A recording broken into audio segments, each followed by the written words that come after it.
Tudo que temos visto envolve reconhecimento, marcação ou engolfamento de coisas obscuras encontradas fora da célula. Fora da célula. Também temos visto coisas como a célula B. Bem aqui, a célula B tem receptores em sua membrana e alguns desses receptores podem se ligar a coisas obscuras encontradas fora da célula. Bem aqui temos uma porção variável. Essa porção variável é específica para esse antígeno, para essa coisa obscura. Então ela vai ser engolfada. Essa coisa obscura vai ser engolfada e vai ser atracada ao complexo MHC2. Este daqui é o complexo MHC2.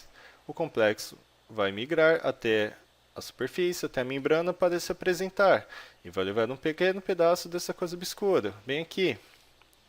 Nós também temos a célula T auxiliar. Esta daqui é uma célula T auxiliar. Ela também possui uma porção variável, que é específica para esse antígeno. Ela vai reconhecer essa coisa obscura, e assim que isso acontecer, a célula T vai se dividir. Ela vai se dividir em uma célula de memória e uma célula efetora. Basicamente, a célula efetora vai soar o alarme. Ela vai acelerar a replicação da célula B, ou poderia dizer que ela vai ativar a célula B. Mais uma vez, é isso que ocorre fora das células. Quando encontramos coisas fora das células, nós as engolfamos e apresentamos por meio do complexo MHC2. Agora você deve estar pensando, falando sobre coisas de fora da célula, temos o MHC2, temos a célula T auxiliar, mas também temos a célula citotóxica T. E o que elas fazem? Além disso, se existe um complexo MHC2, provavelmente também existe um complexo MHC1. E o que esse complexo faz? Nós conseguimos reconhecer coisas obscuras de fora da célula, mas às vezes elas também acontecem dentro da célula. E como o nosso sistema imune responde a isso? Como você pode imaginar, todas essas coisas serão respondidas até o final desse vídeo. Vamos começar a pensar sobre quando coisas obscuras começam a acontecer dentro da célula.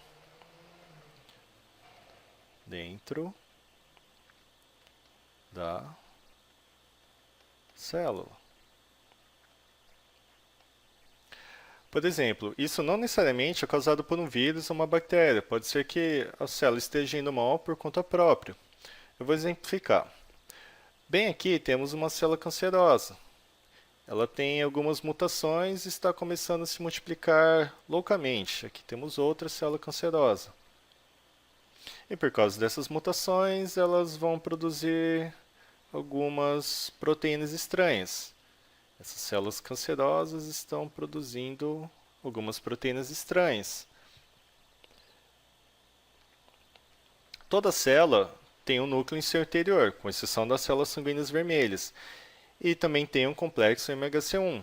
O ponto aqui é que o complexo MHC1 tem a função de se ligar às coisas obscuras produzidas dentro da célula. Então, o complexo MHC1 tem a função de se ligar às coisas obscuras produzidas dentro da célula. Este daqui é o complexo MHC1. Você já deve estar pensando em como deve ser a resposta imune apropriada a isso. Essas células cancerosas devem ser eliminadas. Na verdade, deixe-me explicar isso melhor. Este era o complexo MHC2. Ele apresentou um antígeno que inicialmente encontrava-se fora da célula, que então foi engolfado e levado para fora.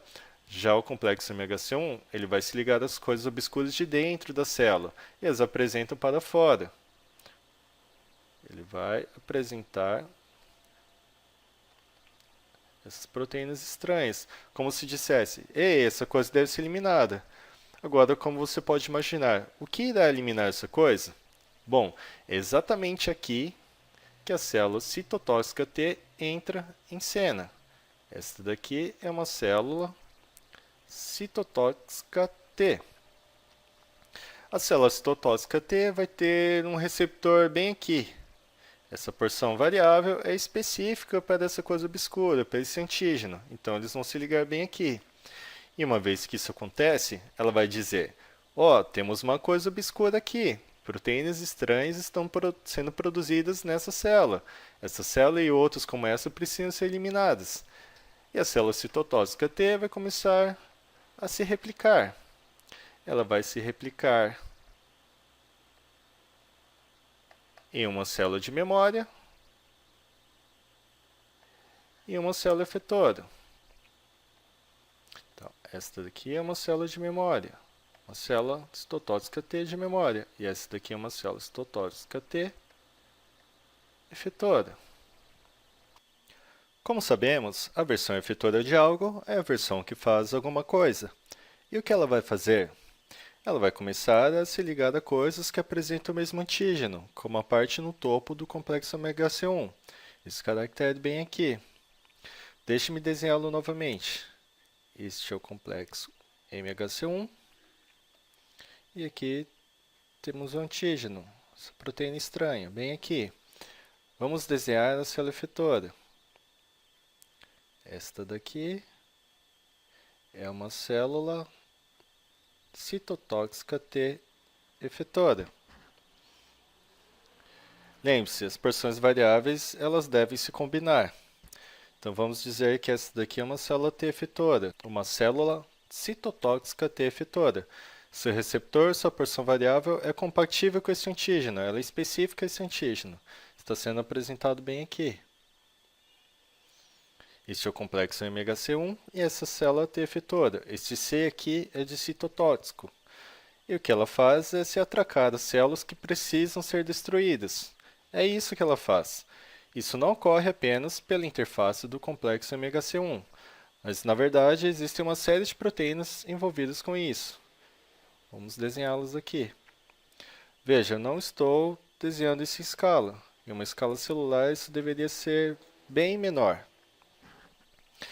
Essencialmente, isso daqui trava entre esses dois.